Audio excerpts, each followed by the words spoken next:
Police are seeing a scary new trend of criminals turning handguns into automatic weapons. Photojournalist Adam Jukala and reporter Sonia Goins explored how it's impacting our area in this special report. It's a device about the size of a nickel. Hold that trigger down and you're going to fire at a rate of about 20 rounds a second. That turns handguns and rifles into fully automatic weapons. Local law enforcement officials call the trend disturbing and dangerous. We now have automatic firing guns that are very prevalent on our streets. Some residents are alarmed, worried they could become an unintended target. I really don't understand why is it getting to be so dangerous now. I don't want to be here. It's too much. Local police are investigating several recent shootings where a significant number of shell casings were found at the scene. Officials believe the shooters might have used a device that turns ordinary handguns into fully automatic weapons. Here's reporter Sonia Goins. Brooklyn Park is considered a bedroom community. Nice neighborhoods with plenty of parks and bike trails. You could be driving through a neighborhood and it can be completely calm 1 minute. Inspector Elliott Foss says when it gets dark, the peace and tranquility sometimes fade away. At night is where we have most of our shots fired at, and it just turns into a different city. Foss says the second ring suburb is seeing a significant amount of illegal guns on the streets. We've recovered 69 handguns so far just this year in Brooklyn Park, 12 long guns, rifles, and shotguns. The violence is putting some residents on edge. That's crazy when you can't take your kids to the park to have fun because you're scared a bullet's going to shoot past you and might get one of your kids. And police are also on high alert. They say criminals are taking steps to make guns even deadlier. Brooklyn Park police say some shooters are using conversion devices on handguns. These guns can do a lot of damage really quickly. They're called auto-sears, Glock switches, or just plain switches. An auto-sear is a device that drops in or attaches to a rifle or pistol. ATF Special Agent in Charge, William McCrary, says the device converts a pistol or rifle into a fully functioning machine gun, allowing it to fire multiple rounds with one trigger pull. So it can take a firearm, which normally would be bang, bang, bang, bang, and turn it into and empty a magazine. An ATF agent demonstrates just how quickly bullets can be released when using an auto-sear.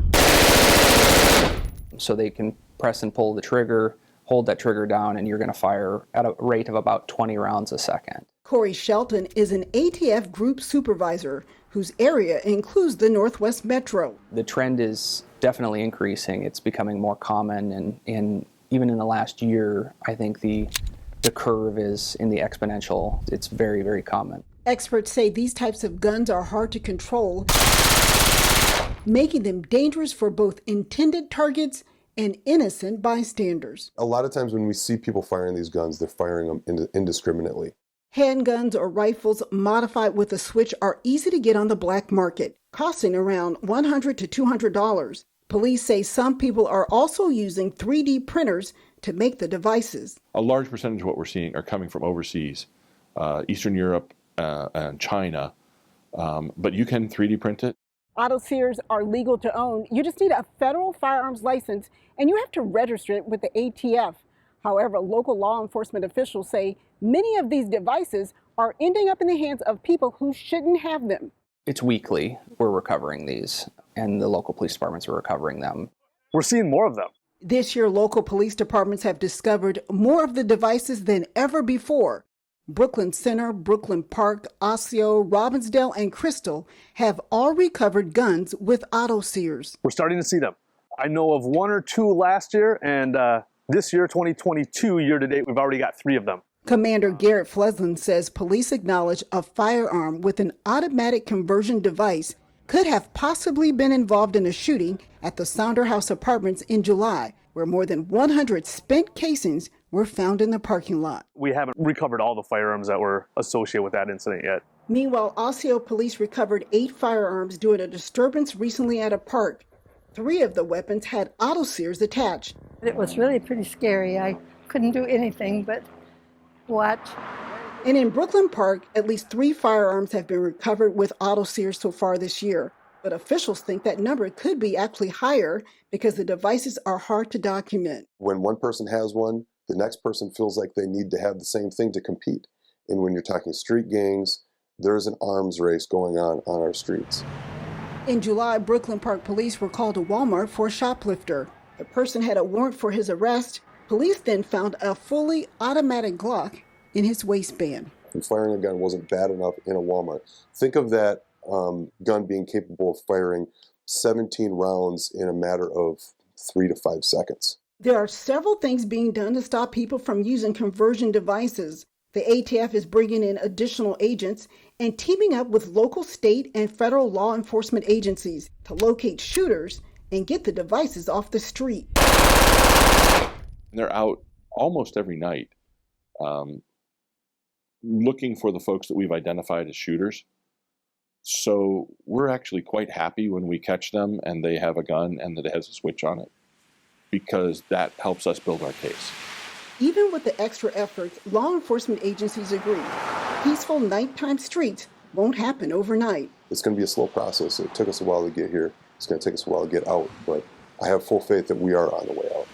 Sonia Goins, CCX News. The punishment for having an auto sear starts at 10 years in prison, and it can go up. If you know of anyone in possession of an auto sear, or if you know of anyone selling the device, you're asked to call police. Senator Amy Klobuchar has introduced legislation aimed at stopping the use of gun conversion devices. You can find more about that legislation on our website, ccxmedia.org.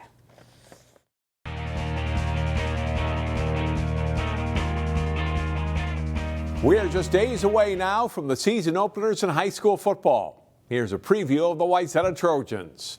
They always expect to be one of the state's best teams, and Wayzata football should be in the mix again in 2022. But the Trojans can't worry about everyone else.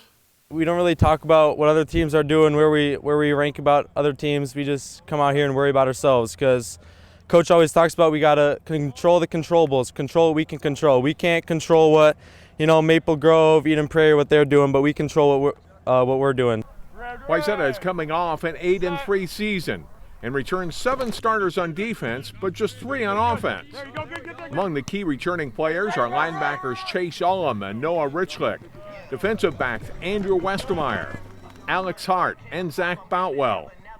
On offense, Cole Helbrun is expected to step in at quarterback. Wide receivers Eli Leonard and Ford Griffith are back, while Manny Thomas is the lone returning starter on the offensive line. So far in camp, the offensive guys like what they've seen from their defense, and the offense from the D. We have a lot of playmakers. We're a really fast offense. We can run the ball well, and Cole has a really good arm.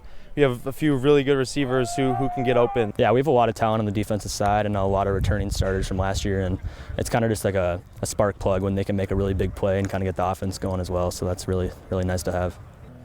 With starting positions still being fought for, it's a challenge for head coach Lambert Brown and his staff to figure out where everyone fits. One of the kids, they were talking yesterday about fantasy football, and I'm like, I don't do fantasy football. And I'm like, well, why? I'm like, well, because this is my everyday job. My job is to figure out, put the pieces of the puzzle and say what's the best lineup that's going to allow us to succeed. And so there's tons of factors to it. So it's not only the performance in the field, but who can we trust, who's going to do the right things, and who's kind of embodying what we're about. Wayzata opens the season at Roseville next Thursday. Champlin Park and Lakeville North should be again among the best high school volleyball teams in the state. The Rebels and Panthers met head-to-head to start the 2022 season.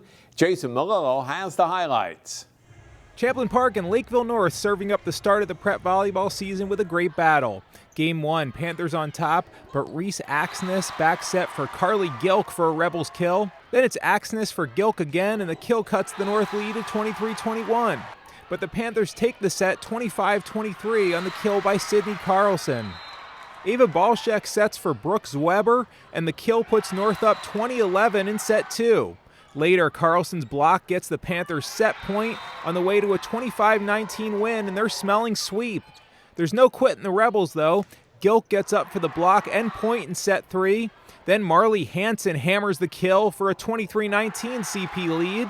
Then on set point, Gilk slices the Panther defense, and Champlin Park wins 25-20.